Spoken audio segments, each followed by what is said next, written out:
You're too broke to eat today. At least that's what it feels like. And that's confusing because you're working. You're doing what you're supposed to do. So why does buying food suddenly feel like a financial problem? This isn't about groceries. It's about what your income can't protect you from anymore. Chapter 1, the feeling people can't explain. People don't walk into the grocery store expecting a problem. They're not buying luxury items. They're not splurging.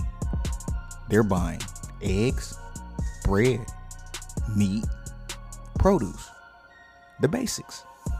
And yet, the total keeps climbing. Same cart, higher number. And the feeling isn't just frustration. It's confusion. Because food isn't optional. So when food feels expensive, the thought creeps in. If I can't afford this, what can I afford? That's not a budgeting thought. That's a security thought. Chapter 2, why this feels personal, not economic. Groceries don't feel like inflation. They feel like survival. You can delay purchases. You can cancel subscriptions. You can skip vacations. But you can't stop eating. So when food prices rise, the pressure feels personal. It feels like falling behind, failing quietly, losing control. And most people internalize it. They don't say, my income structure is exposed. They say, I must be doing something wrong. That's the mistake. Chapter 3, the real problem, the trade-off. This isn't a food problem. It's an income structure problem. Most people rely on income that moves slowly, updates once a year, if at all, and depends on showing up. But groceries don't move slowly. They change weekly. They creep quietly. They never announce themselves. That creates a dangerous mismatch. Fixed income, variable necessities. That's the trap. Chapter 4, why you didn't see this coming. Well, because food felt safe, responsible, non-negotiable, stable. No one warns you that necessities can become pressure points. No one says the things you have to buy will eventually expose you, because it sounds extreme until it happens. Chapter 5, put numbers on the pain. Let's make this concrete. If groceries increase $40 to $50 per week, that doesn't feel huge. But over a month, $200 more. Over a year, $2,400 more. And that's after tax money. If you're in a 25% tax bracket, that means you need $3,200 in gross income just to eat the same way. No raise, no leverage, no buffer.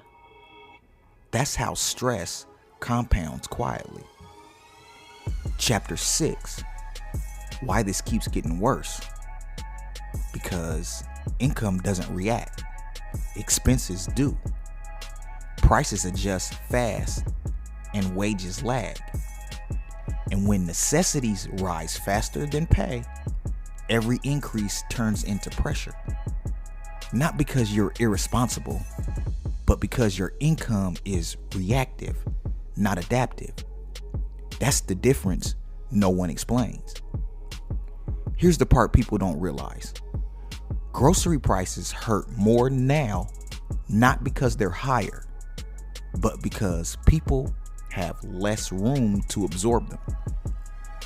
Years ago, a price increase was annoying. Now, it's destabilizing. Why? Because most people already used up their margin. Raises got absorbed by higher rent, higher insurance, higher utilities, higher minimum payments. So when groceries rise, there's nothing left to stretch. No slack, no buffer, no flexibility. That's why food feels like the breaking point. Not because it's the biggest bill, but because it's the last unavoidable one. You can delay almost everything else, but groceries show up every week and demand cash right now. So every trip to the store becomes a reminder. My income is already spoken for.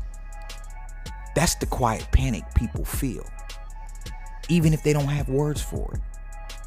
And this is important. People aren't struggling because they're reckless.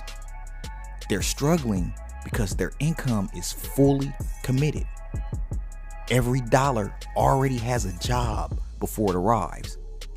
So when food prices rise, they don't just cost more, they expose how thin the system already was. That's why this feels sudden. It's not sudden, it's cumulative. Chapter 7, the wealth mode rule. Here's the rule you were never taught. If your income doesn't scale, rising necessities will always win. This is why groceries hit first, rent hits next, and healthcare finishes the job. Not because of greed, because of structure. Now, if this is hitting closer than you expected, hit like so this reaches someone else feeling the same pressure. And if you want more breakdowns like this, not advice, but clarity, subscribe. All right, back to it. Chapter 8, why this is exhausting. This is why people feel tired all the time, not physically, mentally. Because every price increase demands more hours, more restraint, more stress. But the effort never feels like progress.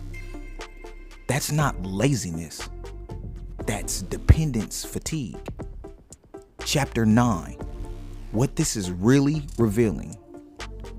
Groceries aren't ruining your finances.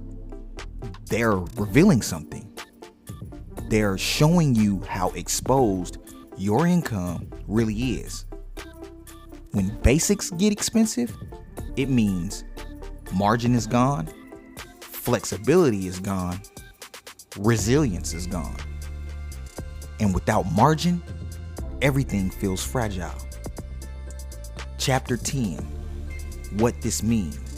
This is not advice. This doesn't mean shop differently, coupon harder, or downgrade quality. That's survival thinking. What this should do is flip the question.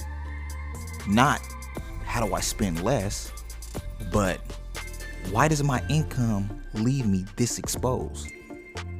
That's awareness. And awareness comes before leverage. Chapter 11, the bigger pattern.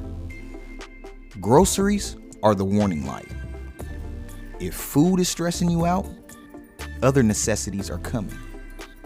Because this isn't about food.